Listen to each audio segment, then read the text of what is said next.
like, I really want to be your partner crap. And JJ's just like, no. Not today, not tomorrow, never. It was just Jason Jordan playing hard to get. I get it. I understand. I totally understand. Gable's cute, but, he's not quite, where he needed to be, Jason Jordan. But oh my God. But anyway, so then you have the Revival, and I am such a fan of these guys. Oh my God, right. So this tag match was everything. I expected nothing shy of perfect, and I got that. Right? And I was living for it. Like Will mentioned, there were so many hot tags. There were so many like blind tags. Everybody knew where everyone was at every moment of, it didn't matter. Like that match was beyond choreographed perfect. Right? They could not have done any.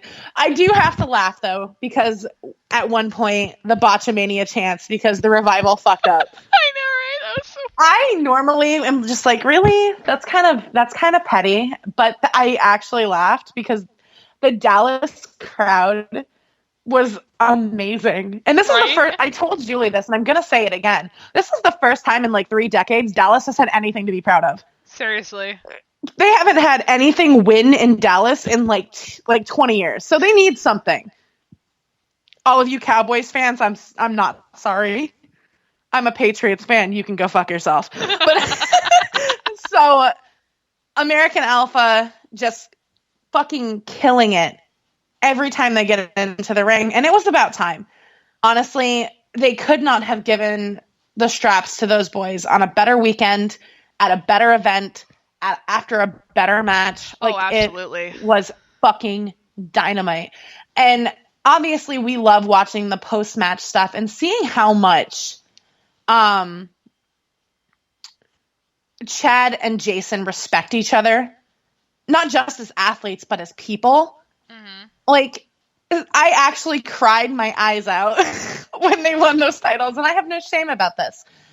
And I was just so pumped because it's like, these two are the epitome of, grind until you make it.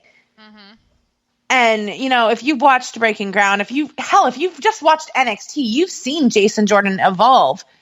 And he is a completely different person when he's tagged up with Chad Gable. I think it was one of those things where it's like kismet, because those two work so fucking well together in that ring. They tried so many different things with Jason Jordan, and nothing really clicked until Chad Gable came along. Yep. And I think it's kind of poetic in a way, because a lot of people kind of doubted Chad because he's a small guy.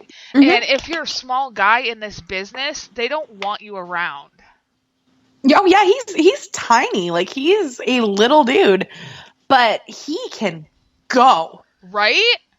And, it's so refreshing to see somebody who comes from, that Olympiad kind of background, who can not only be so good, like, you expect them to be fantastic in the ring just because they are built for it. They train for it.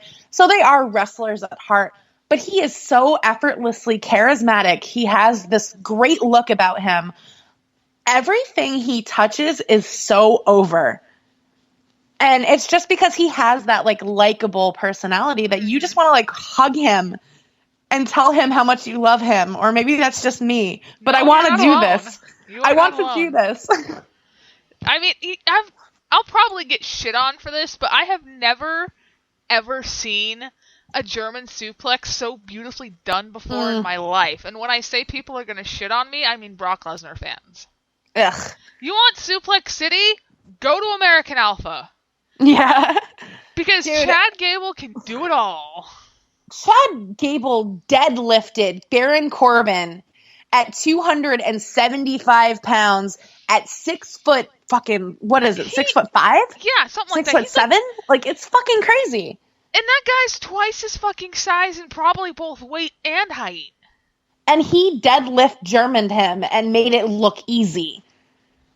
I dare you to show me Brock Lesnar do that to somebody twice his size. That is talent. I can't say enough good things about American Alpha. So them winning the tag titles and just everything involving that was fucking perfect. Absolutely. I have to agree. I think the ending was just it served justice for like the right time too. Mm-hmm. Yeah. All the respect I could honestly in the world talk about that match all night. I could. Right? I really could. But anyway, so Baron Corbin comes in. I'm sorry. Of course, this is where we lose. This is where we lose Julie. I'm not even gonna say anything. You can just review it yourself. You got it. Thank you. Because like, this is just the worst. Julie you're gonna hear giggles as soon as it happens, so be prepared for that. You're already hearing them. But, so Baron Corbin comes out, and this match on paper, I was hyped about. Mm-hmm. Out comes the greatest man to ever live. And there we go. Austin Aries. I'm sorry. If you know me, you know how much I love that guy and how excited I am to see him on something I don't have to have a gun to my head to watch. Austin Starr. But he was fabulous. You shut your fucking mouth. I've been an Austin Aries fan for so long. And it's so nice to see him somewhere that he's going to be used. Mm-hmm. He's going to be appreciated. The fans are like electric for him. And it's fucking deserved. Honestly, like all of these guys coming in, like the AJ Styles, the Austin Aries, the Nakamura, like these guys have a reputation for a reason. Mm-hmm. It's not a fucking accident. And so honestly, the Baron and Austin match kind of fell flat for me. And I actually liked it, but I wasn't overwhelmed about it. It was a decent match for the size difference. They both worked off of each other very well. Mm-hmm. I would have loved to see more from Austin because Austin Aries is probably one of the best wrestlers in the world. Oh, absolutely. Bar none. I have to agree. And honestly, I was hoping to see him push Baron a little bit more because Baron can go. Uh-huh. And that's what a lot of people who hate him like to discriminate him against. But he is a damn good wrestler when he's against somebody who can work. We've seen it when he faced Joe. Like, he had fucking 5-star matches for him. And it's kind of like the concept of when Cena had to face CM Punk. And to date, Cena hasn't had matches that good since. But with Baron, is if he's working with somebody who is solid in the ring, who, he can feed off their energy, he is fucking awesome. And you can hate me for it, but I'm a huge Baron Corbin fan, and I've got nothing but like love for this guy because he has done so much so fast, and he is proof that you can evolve in your character. Indeed. And do so well. Like he is 180 degrees on the mic from where he was just 6 months ago. Like, he's more confident in his character. And I think a lot of that has to do with the fact that they switched up his gimmick. They gave him something to use, and he gets to be a super heel. And it's perfect for him because, like, at first, Baron's kind of just this big dude who just, isn't getting paid by the hour, and he's just going out and destroying jobbers. That's fine, I guess. I mean, to establish dominance in the ring, but it doesn't establish a whole lot else. Yeah, but at the same time, though, if you're just picking off jobbers left and right, it's not really being dominant because it's not a challenge. No. And, like, on the microphone, like I said, just 6 months ago, he was fucking atrocious. And now that he's got this gimmick that he can play up into, and like he was shit talking all match, and it was marvelous. But like the match between him and Austin, I expected a lot more out of. I'm not going to sit here and say it was a bad match because it wasn't. I just expected a better ending, I guess. Yeah, it was pretty quick to the end. I mean, the whole roll-up thing, it would make Baron Corbin pissed off, and it elongates the feud, and I understand that, and I hope it does happen, but when you've got a match where you have Austin Aries, who has so much hype around him, who is literally one of the best wrestlers that are out there right now, and you see a match that's not particularly 5 stars from him, it's a little disappointing, but it was a good match. It wasn't the worst thing in the world. No, not at all. That being said, with the whole saying people don't really like Baron Corbin, I understand why, but I think he's one of those guys where unless you're like really hard pressed to like him, you have to wait and give him credit where credit is due and then kind of warm up to him slowly. It's like a slow simmer with him. Like, I love that you just made him a fucking pot of chili. That's right. He is a crock pot. Wonderful. No, anyways, like, he's somebody that you have to be acclimated to. He's an acquired taste. And I'm hoping, though, that working with somebody that does have the expertise of Austin Aries will help him develop a little bit more. Because he can learn. Yeah, for sure. I'm just going to now start calling Baron Corbin my calamari because he's an acquired taste. Okay. We're going to get serious for a second. Oh, no. Sami Zayn. Oh, no. Shinsuke Nakamura. Oh, no. That 20-minute epic. I oh, my God. Ask for anything more. Oh, my God. Oh, my God. Oh, my God. When a crowd keeps telling you to keep on fighting, that says a lot. From the, like, you know, Zayn comes out, the crowd is really hot because obviously they know what's coming. They know. Zayn's awesome. Yeah, like, I absolutely love him. I adore the ground that guy walks on. When you can come into an arena, just walking into an arena, and the crowd is chanting, "Holy shit," you know you have arrived. Yeah. I don't think I have heard anybody get a pop that loud in forever. No, not AJ Styles got nothing even close. Right? And his was pretty impressive. Yeah.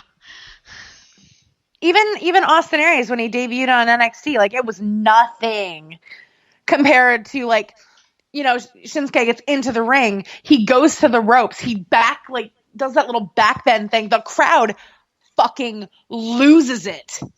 Like, he comes out, and like we said, Shinsuke Nakamura is literally God's gift to the world. Like, this guy is brilliant. It was kind of like a bunch of fucking teeny boppers going to a One Direction concert, and suddenly they see them, and it's like fucking mayhem. Dude, it was nuts.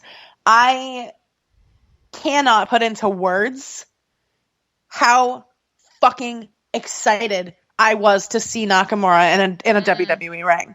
Like, there's nothing like it.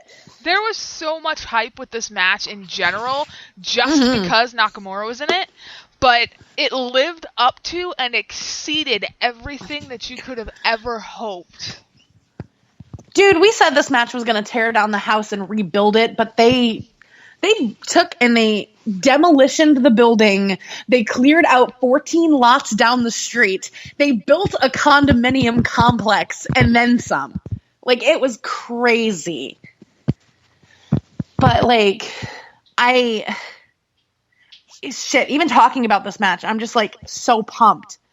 Because it was just, from beginning to end, just, there were no words. Like, I am very, very hard-pressed to get speechless over anything. Mm-hmm. That match left me breathless. And the show of respect at the end, you know, the way that the crowd, you know, thank you, Sammy, like, the whole 9 yards, like, that match was delivering in ways that I didn't know a match could deliver. It was special, and a lot of the whole thing about it that made it special is it was Sammy's last NXT match. Yep. Because he's moving on up to the main roster, and you guys get to see him at WrestleMania in the Intercontinental title ladder match, so it's good for him, but I'm going to miss him having those 5-star matches down on NXT.